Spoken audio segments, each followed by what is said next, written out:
the electromagnetic spectrum. Light is basically a type of electromagnetic radiation. Light is just a form of energy, and it is basically described as a moving wave of magnetic and electrical potential. So the whole spectrum of light is really big. Out of the whole spectrum, there is a small part which is called as the visible light. Visible light is the part of that light or the part of the electromagnetic radiation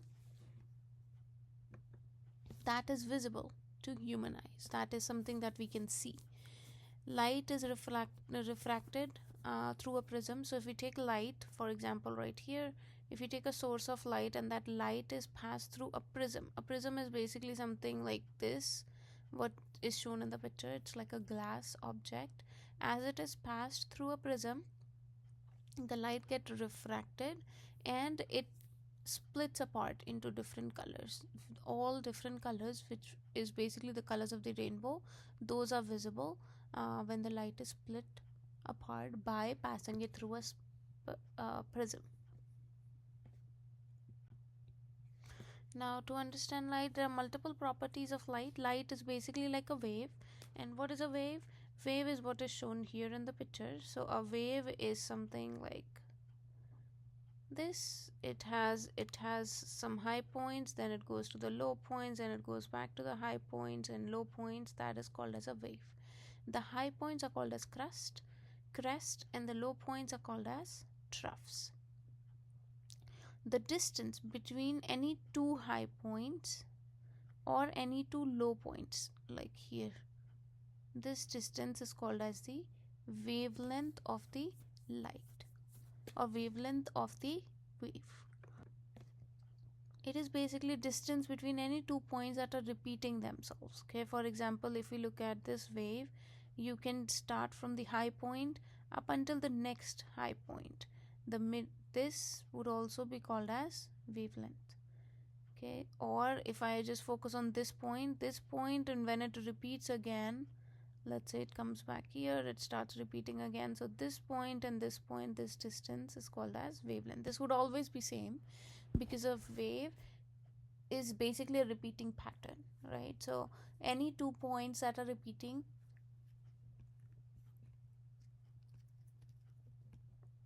the distance between those 2 points is called as wavelength. Wavelength is given by the symbol lambda. Okay, so this is lambda, basically this, a weird shape Y called as lambda, that is called as wavelength. The second property of light is called frequency.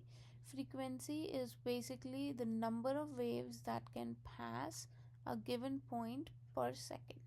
So if we, for example, if we make a point right here, okay, how many waves are passing through this point? For example, this wave is passing right here, and then as it goes along, there will be another wave that comes here, another wave that comes here and passes through that point.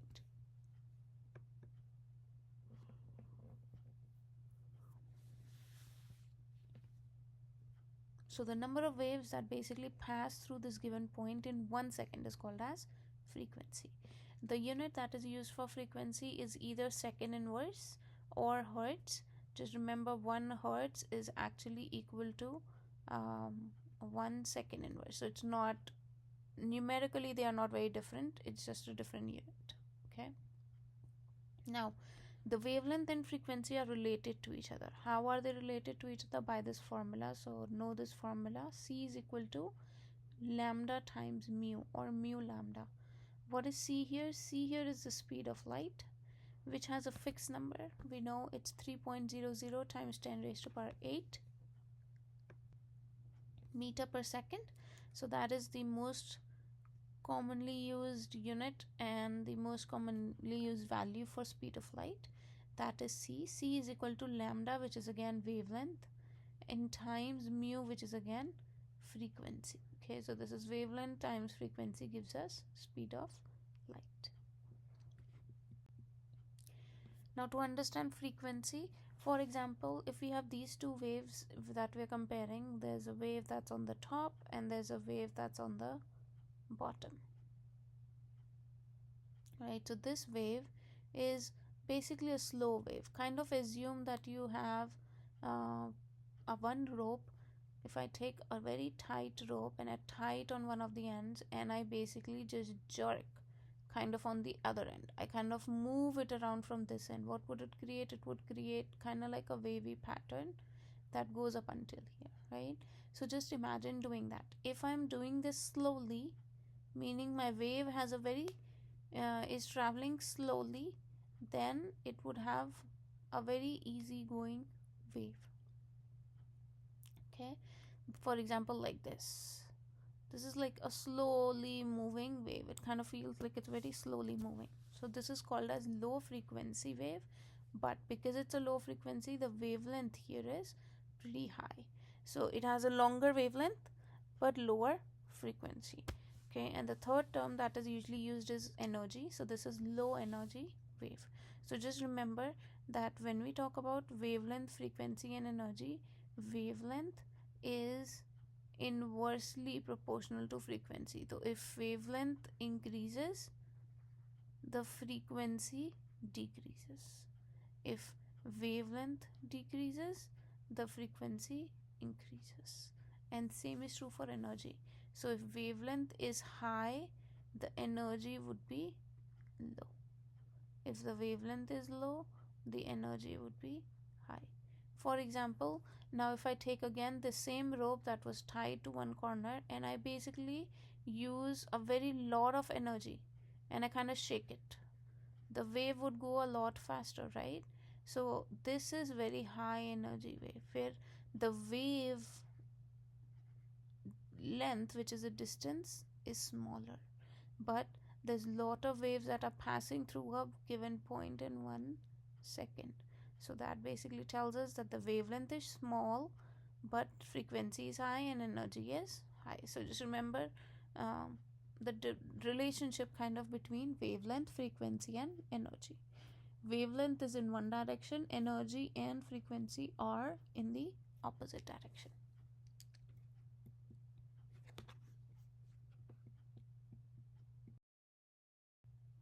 Question would look something like this.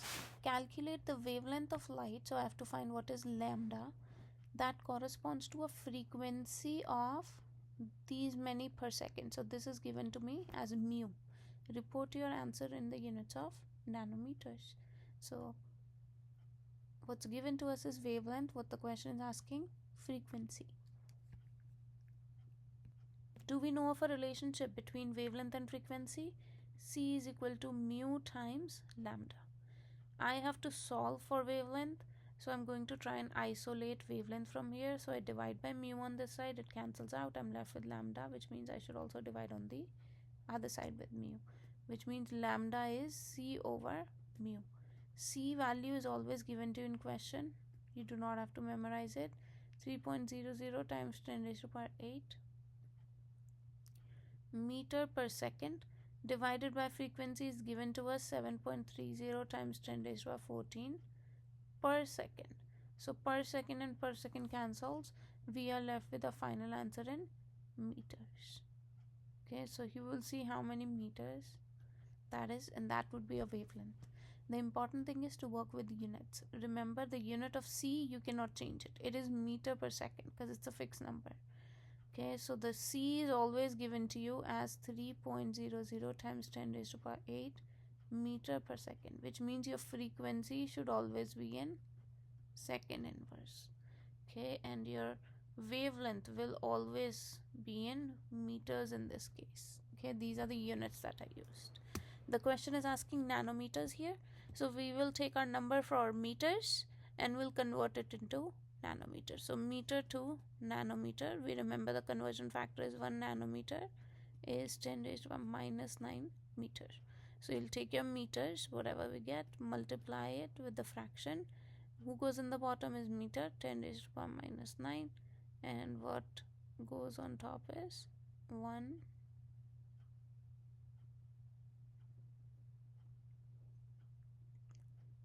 nanometer, Meter gone. My final answer is in nanometers.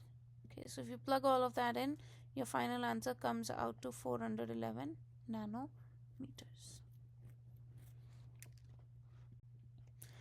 Now, what is electromagnetic spectrum in general? Electromagnetic spectrum is basically just light. In general, it has multiple different wavelengths. So, what you see here in the picture is the electromagnetic spectrum. This is the full electromagnetic spectrum.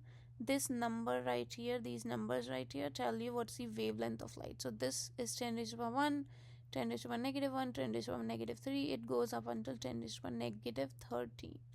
This is the whole spectrum of light. Out of all of this, there's a very tiny small little portion which is visible to human eye, so we call that the visible region. But apart from it, most of the spectrum is invisible to us. Okay, you might have heard of these part of electromagnetic spectrum. For example, radio waves. What are radio waves? Exactly the waves you find in radio signal. Microwaves, the waves that you see in our microwaves at home. Then we have infrared rays. You usually see them from infrared is basically mostly emitted as heat, form of heat energy. For example, when we use those electric heaters to heat up a room, all that radiation that those heaters is releasing, if it's those, the coil ones, the older kind that turns red when you turn them on, if it's that kind, then that is basically because of the infrared radiation. Then comes the visible light, and if we keep on going even lower, you can see the wavelength is going low as I go from left to right. So as we go lower in the wavelength, it gets into more energy. Less wavelength, remember, more energy. So that is UV rays, X-rays and gamma rays. For example, you already know UV rays, exposure to UV rays, gamma rays, X-rays is not good for us. It's not recommended, right? Why? Because this is very low wavelength spectrum, and low wavelength means they are very high in energy. When they are high in energy, they basically can do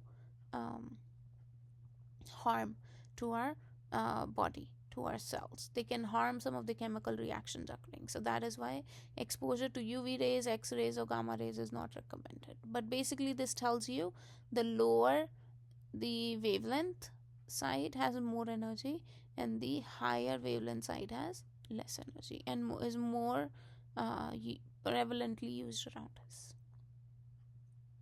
Okay, this shows you the visible spectrum in the very bottom.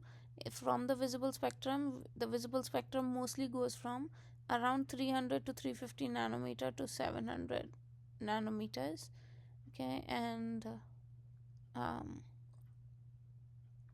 just see here, this, when it comes to the red light, so this is the rainbow color, right? When it gets to the red light, the wavelength is higher. Wavelength is 700 nanometers, which means the energy is going to be low.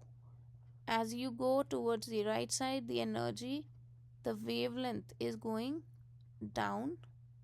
It went 400, so wavelength is going down, which means energy is going up. Okay, all of this can be explained using this principle. Tells you right here, the longer the wavelength are associated with lower frequency and low energy forms of light, such as radio waves, microwaves. Shorter wavelengths are associated with higher frequency and higher energy. Example, X-ray and gamma rays. For example, identify the colors of visible light that have the longest wavelength. We saw the longest was around 700 nanometers.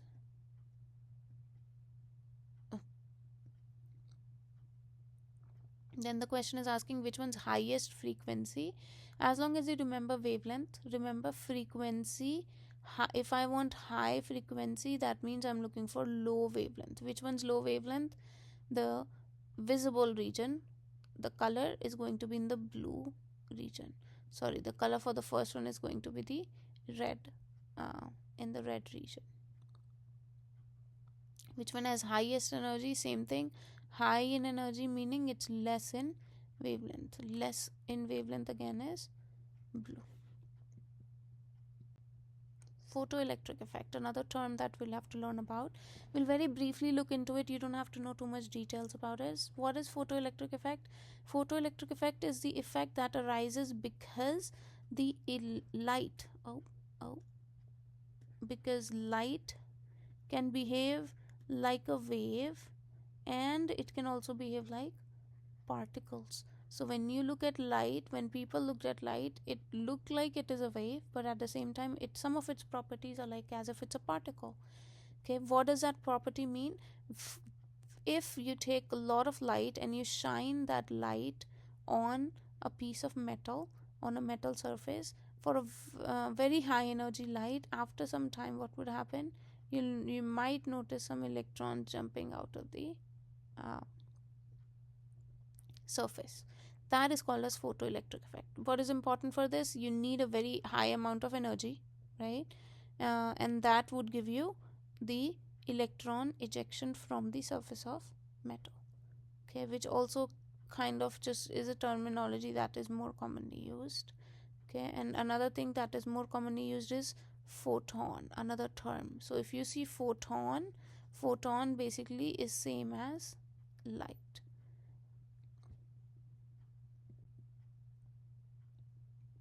Okay, so how do we explain dual nature of light? It has a wave particle duality, which means it can behave both like a wave and like a particle. Okay, and the particles are called as photons, and this relationship between energy and frequency is given by the E equals h mu, which basically is E is the energy of the electrons, or sorry, energy of the light particles. Mu is the frequency, like we saw before in second inverse. H here is the Planck's constant. Again, it's a constant. The value is fixed, 6.626 times 10 raised to minus 34 joule second. You can also rearrange this equation from before, and it would become equal to hc over lambda. So there are two equations that you can remember that you might have to use for questions. Relationship between energy and frequency, and the relationship between energy and wavelength. Question like this: for violet light with a frequency of 7.5 times 10 raised to 14 second inverse, calculate energy of the photon in joules. Okay, so what's given to us is frequency. What is the relationship we know between energy and frequency? E is equal to h mu. Mu is given to us right here. E can be found by multiplying it with h. So h is a fixed number, 6.626 times 10 raised to minus 34 times frequency, which gives you these many joules.